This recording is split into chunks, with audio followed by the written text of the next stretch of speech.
Well, anyways, we're learning again about World War II. Yeah, we all know the deal. Everyone over the age of 8 knows the deal.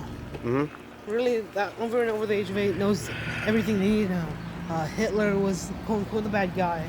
America, Britain, and American Great Britain were the good guys until Russia stopped being bad and joined them. And the Japanese joined them, but then the Italians left them. You know how it is. But then the Italians left them because they told them that the boot was at the end of the country, and they thought they had no shoes. Hey, we have no shoes now. We got to go to the end of the country. That's where the boot is. They go, no, not that boot. And don't worry about the French though, because they surrender. And that is true. The French did surrender. They had a red carpet for the Nazis and the Germans. Exactly, until they just tried to destroy Paris anyway. You're lucky they didn't destroy Paris. Lucky they didn't destroy that stupid tower. That stupid archway. Yeah. Anyways. Ridiculous. I would at least taken out one of the stupid monuments. I know. Anyways, not the point. Ladies and gentlemen, not the point. Why do people always look for good guys and bad guys in war? Because sure, in World War II, Hitler was the bad guy, and everyone with Hitler were the bad guys, right? And then, you know what country often gets forgotten in World War II, Dad? The Vatican. China, Dad. No one talks about China. Only when they want to order cheap products. No, because like, people forget that before the Japanese even thought about attacking Pearl Harbor, they were already killing the Chinese. They wanted to take. You never hear about it. No, I heard about it because you have to look into it, but you're not going to learn. Not going to learn about it in school because they don't give a crap. They only care when the Japanese attacked us. That's when it only matters to them. Oh yeah, that's when the Japanese entered the war. No, they didn't. They entered the war way before. They just happened to side with Germany because that conflict was happening then. That's about right, buddy. It was more like a matter of coincidence, not like a planned thing. I've always been planning to take over China. They just decided to do it then. I mean, everyone's wanted China at one point or another. I'm not going to China. Shoot, I want Chinese food. I go down to the Chinatown over here in Portland or in Los Angeles, in Pomona. Pomona's a little Vietnam.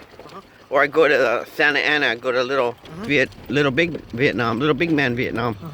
See? And then that's when it brings me to the next thing. Remember the Vietnam War? America was not a good guy. They were the bad guys. No, we were the good guys for the French because the French couldn't get out of that war and they needed help. So we went in there to help them with some, not a war, but we went in there to help them. And it turned out to be a little tiny war, an unofficial war. The French got out, but we stayed in like fools. And what did we get for it? It was just going to be it was just and bobo drink.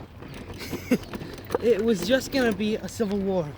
It was just a civil war between... They were getting the French out. They wanted their independence. Yeah. And the French were going like, hey, we just leave our bread and they make bun or they make bun mai with it. Now we leave. That's what happened. And they said, man, we can't take this. We're French. We're living. No, we're not fighters. So, we need help. America, help me. We're going to go in there and we're going to clean it up for you, Frenchman. Oh, okay. We go in there, we lose most of our young men. My half-brother got wounded by a motor in Vietnam. And my cousin in Da Nang, man. And what did that do? Nothing. What does war do for you? Absolutely nothing. So, there you go. Yep, there's a 100 grand here in Pomona, California. Pomona, California, Da Nang. And, anyways, because like, everyone talks about how, join the army, join this, because the military, because we have freedom. Freedom from what? Since when was the last time our freedom was at stake? Civil War?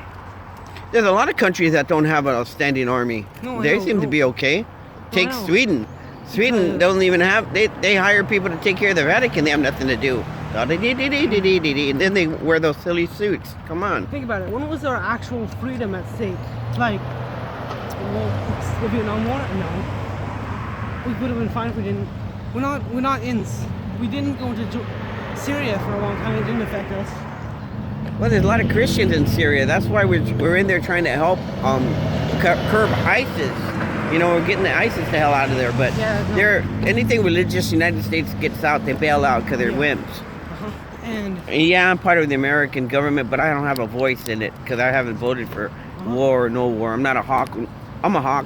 I'm neither a hawk nor a dove. So I don't know. It depends. And anyways, but like, does it really matter if we joined the Vietnam War? Probably not. No, we shouldn't have been in that stupid war. And then people are gonna say, oh, what about World War II? They bombed Pearl Harbor. So what? They wanted to take Hawaii. They only wanted the ocean. Like, really, in reality, we could have just attacked over the seas, only Japan.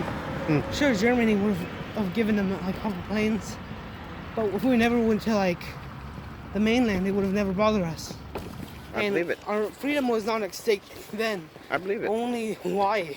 And if Hawaii is our freedom, man, then call me a thing of spam, you know? I know, exactly. And then World War I. Was our U.S. freedom? No. U.S. freedom was not at stake. Because U.S. freedom was booming during World War I. And... Well, yeah, after World War I, yeah, we were booming. Until we became... Until we busted. Yeah, the Depression, but we were booming. But... The Roaring 20s, et cetera, all that excess money and... But then, like... It's just a propaganda, my friend. Propaganda for you to believe the military is 100% necessity.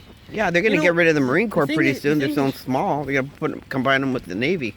Huh? You know what's the smallest military installation right now? Yeah. Space Force. Oh, really? That's an official U.S. thing. Oh, wow. Donald Trump Space Force. Oh. Well, speaking about Donald Trump, I have a vlog about him pretty soon. In due time, man. In due time. And... like, ladies and gentlemen, we do not need to have a 100% active military. I mean, why do we have so many military all over all the world? And it's like, the UN asks you, okay, hey guys, what do you guys keep in your military?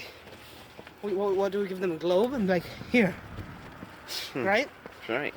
Like, pretty much, like, you can name a country, I bet there's U.S. military presence there. Yeah, it's everywhere. Like, what are we gonna do? Take over the world? Why not? We're all over the place already. It's not that hard, right? That's right. Like, if not, then why do we have so many military? Like, what's up with that? Exactly. The only reason we can't have peace is because no one wants peace. That's true. Because everybody's greedy and they want something. They want land, money, financial something, and somebody's not giving it to them. We don't need active military, 100% force, active military. We could have like people waiting. You know I forgot what the word is called, but it's a waiting military, right? We are inactive. It's called inactive. Inactive, yeah. But we have active military. Like people who are enlisted, but not always away from the family. Well, right. It's called inactive. We're not active because we're not fighting. Once we start fighting, it's active. No, we are active because there's so many people all over the world. Even though we're not fighting, they constantly get sent all over the world. Like, it's on vacation, man. I agree with you. Like, so dumb.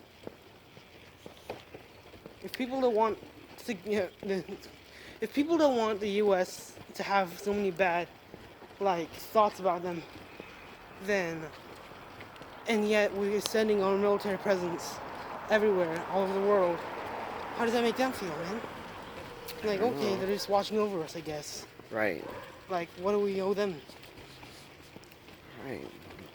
Thank you. Anyways, that's my little thing. All right. Well, then, you know what we say to that, right? Uh-huh. What do we say to that? We say, Aito. Aite guacho nacho. Nacho. Nacho.